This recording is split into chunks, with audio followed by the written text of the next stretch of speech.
बहू कहाँ मर गई? अंदर से आवाज। जिंदा हूँ माँ जी। तो फिर मेरी चाय अभी तक क्यों नहीं आई? कब से पूजा करके बैठी हूँ। ला रही हूँ माँ जी। बहू चाय के साथ भजिया भी ले आई। सास ने कहा, तेल खिलाकर मारोगी क्या? बहू ने कहा, ठीक है माँ जी, ले जाती हूँ। सास ने कहा, रहने दे, अब बना दिया है तो खा लेती हूँ। सास ने भजिया उठाई और कहा, कितनी गंदी भजिया बनाई है तुमने। बहू, माँ जी मुझे कपड़े धोने हैं, मैं जाती हूँ। बहू दरवाजे के पास छिपकर खड़ी हो गई। सास भजिया पर टूट पड़ी और पूरी भजिया खत्म कर दी। बहू मुस्कुराई और काम पर लग गई। दोपहर के खाने का वक्त हुआ। सास ने फिर आवाज लगाई, कुछ खाने को मिलेगा? बहू ने आवाज नहीं दी। सास फिर चिल्लाई, भूखे मारोगी क्या? बहू आई, सामने खिचड़ी रख दी। सास गुस्से से, ये क्या है? मुझे इसे नहीं खाना, इसे ले जाओ। बहू ने कहा, आपको डॉक्टर ने दिन में खिचड़ी खाने को कहा है, खाना तो पड़ेगा ही। सास मुंह बनाते हुए, हाँ तू मेरी माँ बन जा। बहू फिर मुस्कुराई और चली गई। आज इनके घर पूजा थी। बहू सुबह 4 बजे से उठ गई। पहले स्नान किया, फिर फूल लाई, माला बनाई, रसोई साफ की, पकवान और भोज बनाया। सुबह के 10 बज गए। अब सास भी उठ चुकी थी। बहू अब पंडित जी के साथ भगवान के वस्त्र तैयार कर रही थी। आज ऑफिस की छुट्टी भी थी। उनके पति भी घर पर थे। पूजा शुरू हुई। सास चिल्लाती, बहू ये नहीं है, वो नहीं है। बहू दौड़ी दौड़ी आती और सब करती। अब दोपहर के 3 बज गए थे। आरती की तैयारी चल रही थी। पंडित जी ने सबको आरती के लिए बुलाया और सबके हाथों में थाली दी। जैसे ही बहू ने थाली पकड़ी, थाली हाथों से गिर पड़ी। शायद भोज बनाते हुए बहू के हाथों में तेल लगा था, जिसे वो पोंछना भूल गई थी। सारे लोग तरह तरह की बातें करने लगे। कैसी बहू है, कुछ नहीं आता, एक काम भी ठीक से नहीं कर सकती, ना जाने कैसी बहू उठा लाए, एक आरती की थाली भी नहीं संभाल सकी। उसका पति भी गुस्सा हो गया, पर सास चुप रही, कुछ नहीं कहा, बस यही बोल के छोड़ दिया, सीख रही है, सब सीख जाएगी धीरे धीरे। अब सबको खाना परोसा जाने लगा। बहू दौड़ दौड़ के खाना देती, फिर पानी लाती। करीब 70-80 लोग हो गए थे। इधर 2 नौकर और बहू अकेली। फिर भी वह सारा काम बहुत ही अच्छे तरीके से करती। अब उसकी सास और कुछ आस पड़ोस के लोग खाने पर बैठे। बहू ने खाना परोसना शुरू किया। सबको खाना दे दिया गया। जैसे ही पहला निवाला सास ने खाया, तुमने नमक ठीक नहीं डाला क्या? एक काम ठीक से नहीं करती, पता नहीं मेरे बाद कैसे ये घर संभालेगी। आस पड़ोस वालों को तो जानते ही हो ना साहब, वो बस बहाना ढूंढते हैं नुक्स निकालने का। फिर वो सब शुरू हो गए, ऐसा खाना है, ऐसी बहू है, ये वो वगैरह वगैरह। दिन का खाना हो चुका था। अब बहू बर्तन साफ करने नौकरों के साथ लग गई। रात में जगराता का कार्यक्रम रखा गया था। बहू ने भी 1-2 गीत गाने के लिए स्टेज पर चढ़ी। सास जोर से चिल्लाई, मेरी नाक मत कटा देना, गाना नहीं आता तो मत गा, वापस आ जा। बहू मुस्कुराई और गाने लगी।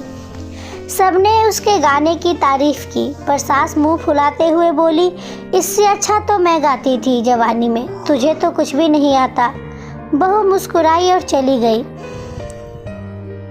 अब रात का खाना खिलाया जा रहा था। उसके पति के ऑफिस के दोस्त साइड में ही ड्रिंक करने लगे। उसका पति चिल्लाता, थोड़ा बर्फ लाओ, तो सास चिल्लाती, यहाँ दाल नहीं है।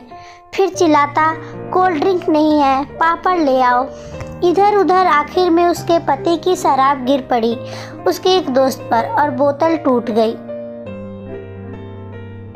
पति गुस्से में 2 झापड़ अपनी पत्नी को लगाते हुए कहता है, जाहिल कहीं की, देखकर नहीं कर सकती, तुझे इतना काम भी नहीं आता। सारे लोग देखने लगे। उसकी पत्नी रोते हुए कमरे की तरफ दौड़ी। फिर उसके दोस्तों ने कहा, क्या यार, पूरा मूड खराब कर दिया, यहाँ नहीं बुलाया होता, हम कहीं और पार्टी कर लेते। कैसी अनपढ़ गंवार बीवी ला रखी है तूने, उसे तो मेहमानों की इज्जत और काम करना तक नहीं आता। तुमने तो हमारी बेइज्जती कर दी। अब आस पड़ोस की औरतों को और बहाना मिल गया था। वो कहने लगी, देखो क्या कर दिया तुम्हारी बहू ने, कोई काम की नहीं है। मैं तो कहती हूँ अपने बेटे की दूसरी शादी करा दो, छुटकारा पाओ इस गंवार से। सास उठी और अपने बेटे के पास जाकर उसे थप्पड़ मारा और कहा, अरे नालायक, तुमने मेरी बहू को मारा, तेरी हिम्मत कैसी हुई, तेरी टांगें तोड़ दूंगी। उसके बेटे के दोस्त कुछ कहने ही वाले थे कि उसकी माँ ने घूरते हुए कहा, चुप, बिल्कुल चुप, यहाँ दारू पीने आए हो जबकि पता है आज पूजा है और तुम्हें पार्टी करनी है। कैसे संस्कार दिए हैं तुम्हारे माता पिता ने, और किसने मेरी बहू को जाहिल बोला। जरा इधर आओ, चप्पल से मारूंगी अगर मेरी बहू को किसी ने एक शब्द भी कहा तो। अरे पापी, तूने उस लड़की को बस इसलिए मारा कि तेरी शराब टूट गई। पापी, वो बच्ची सुबह 4 बजे से उठी है, घर का सारा काम कर रही है, न सुबह से नाश्ता किया न दिन का खाना खाया, फिर भी हंसते हुए, सबके बातें सुनते हुए, ताने सुनते हुए घर के काम में लगी रही। तेरे यार दोस्तों को वो अच्छी नहीं लगी। जूते से मारूंगी तेरे दोस्तों को जो कभी उन्होंने ऐसा कुछ कहा। उसके यार दोस्त चुपके से खिसक लिए। अब सास बहू के कमरे में गई और बहू का हाथ पकड़कर बाहर लाई। सबके सामने कहने लगी, किसने कहा था अपनी बहू को घर से निकाल के दूसरी बहू ले आना, जरा सामने आओ। कोई सामने नहीं आया। फिर सास ने कहा, तुम जानते भी क्या हो इस लड़की के बारे में? ये मेरी माँ भी है, मेरी बेटी भी। माँ इसलिए मुझे गलत काम करने पर डांटती है और बेटी इसलिए कभी कभी मेरे दिल की भावनाएं समझ जाती है। मेरा दिन रात सेवा करती है, मेरे 1000 ताने सुनती है पर एक शब्द भी गलत नहीं कहती, न सामने न पीठ पीछे। और तुम कहते हो दूसरी बहू ले आऊं? याद है ना छुटकी की दादी, अपनी बहू की करतूत। सास ने गुस्से से पड़ोस की महिला को कहा, अभी पिछले हफ्ते ही तुम्हें मियाँ बीवी भूखे छोड़ घूमने चले गए थे। मेरी इसी बहू ने 7 दिनों तक तुम्हारे घर पर खाना पीना, यहाँ तक कि तुम्हारे पैर दबाने जाती थी, और तुम इसे जाहिल बोलती हो। जाहिल तो तुम सब हो जो कोयले और हीरे में फर्क नहीं समझते। अगर आइंदा मेरी बहू के बारे में किसी ने एक लफ्ज़ भी बोला तो मुझसे बुरा कोई नहीं होगा, क्योंकि ये मेरी बहू नहीं, मेरी बेटी है। बहू सिसकियाँ लेते हुए फिर अपने कमरे में चली गई। सास ने एक प्लेट उठाई और भोजन परोसा और बहू के कमरे में खुद ले गई। सास को भोजन लाते देखा तो बहू ने कहा, अरे माँ जी, आप क्या कर रही हो, मैं खुद ले लेती। सास ने प्यार से ताना मारते हुए कहा, डर मत, इसमें जहर नहीं है, मार नहीं डालूंगी तुझे। तुझे नई सास चाहिए होगी, पर मुझे अभी भी तू ही मेरी घर की बहू चाहिए। बहू ने अपनी सास को रोते हुए गले से लगा लिया। सास भी रो दी पहली बार और कहा, चल खाना खा ले। फिर उसके आंसू पोंछते हुए बोली, अरे तू मेरी बहू नहीं, मेरी बेटी है।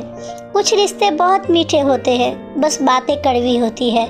बहू को प्यार देकर देखो, वो तुम्हारे परिवार के लिए अपने घर का आंगन छोड़ कर आती है।